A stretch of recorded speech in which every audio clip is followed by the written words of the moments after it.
জাকাত কত টাকা হলে ফরজ হয়? এর উত্তর হলো, কেউ যদি 52.5 ভরি রূপা, এটা অথবা রূপার সমমূল্যের সম্পদ, নগদ অর্থ, ব্যাংক ব্যালেন্স, অথবা ব্যবসার মাল, যে পণ্য কেনা হয়েছে বিক্রির জন্য, এরকম কোনো মাল যার কাছে আছে যেটার মূল্য দাঁড়ায় 52.5 ভরির সমান, এইরকম সম্পদের মালিক যদি কেউ হয় এবং সে সম্পদ তার কাছে 1 বছর থাকে, তাহলে 1 বছর পর ওই সম্পদের বাজার মূল্য হিসেব করে 1 বছর পর 2.5% জাকাত দিতে হবে, অর্থাৎ লাখে 2,500 টাকা।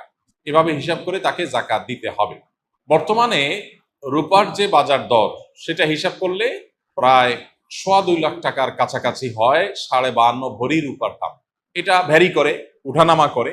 একেবারে খুব রিসেন্ট, যে এখন 2026-এর ফেব্রুয়ারি মাস চলছে, এই সময়টাতে রূপার যে বাজার দর আছে সেটা হিসাব করে দেখা গেছে যে 2.25 লাখ টাকার কাছাকাছি। এক্সাক্ট আপনি যখন দিবেন, রূপার দরটা জেনে নিয়ে যে 52.5 ভরি বা 52.5 তোলা রূপার দাম কত, সেটা হিসাব করে যদি দেখেন যে এটা আপনার সম্পদ এই পরিমাণ হয়ে গেছে, তাহলে সবটুকুর জাকাত দিতে হবে। এমন না যে এর অতিরিক্তটা জাকাত, বরং সবটুকুর জাকাত দিতে হবে।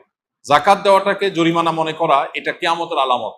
সহিহ বুখারীতে আসছে, নবী সাল্লাল্লাহু আলাইহি ওয়াসাল্লাম বলেছেন, একটা সময় আসবে মানুষ যখন জাকাত দেওয়াটাকে তার জন্য অর্থদণ্ডের মতো বিষয় মনে করবে, জরিমানার মতো বিষয় মনে করবে। এটা ভুল ধারণা আমাদের সমাজে। কারণ আমরা মনে করি যে জাকাত দিলে বোধহয় লস হয়ে যায়, কমে যায়।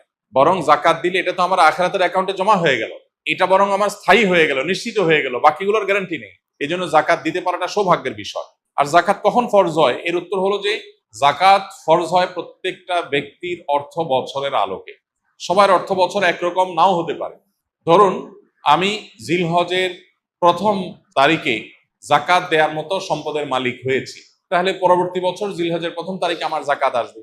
কেউ যদি মুহররম মাসে জাকাত দেওয়ার মতো সম্পদের মালিক হয়ে থাকে, তাহলে 1 বছর পর মুহররম মাসে তার জাকাত তার উপরে বর্তাবে। তো জাকাত বর্ষ এটা নির্ভর করে ব্যক্তি কখন সম্পদের মালিকানা আসছে তার উপরে। এখন কেউ যদি জাকাত দেওয়ার সুবিধার্থে, হিসাব করার সুবিধার্থে সে যদি একটু আগে দিয়ে দেয়, ধরা যাক যে আমার জিলহজে আসে, আমি রমজানে দিয়ে দিলাম হিসাব করে, কোনো অসুবিধা নেই, জাকাত অগ্রিম দেওয়া যায়। যে প্রতি বছর আমি রমজানে দিলাম, সমস্যা নেই। আমাদের সমাজে অনেকে মনে করে রমজান মাসেই জাকাত দিতে হয়, জাকাত রমজান মাসেই শুধু দিতে হয়, এমন কোনো কথা নেই। তবে এটা ঠিক, রমজান মাস আমলের মাস, সওয়াবের মাস, এই মাসে আমরা বেশি বেশি সওয়াব হাসিল করার চেষ্টা করবো ইনশাআল্লাহ বিইذনিল্লাহ। সেই জায়গা থেকে আমরা নফল দান, অন্যান্য সাদাকা করব, এবং বিশেষভাবে যদি জাকাত দেওয়ার চেষ্টা করি ইনশাআল্লাহ, সেটাও আল্লাহ তাআলার কাছে আমরা বিশেষ আজরের আশা করতে পারি।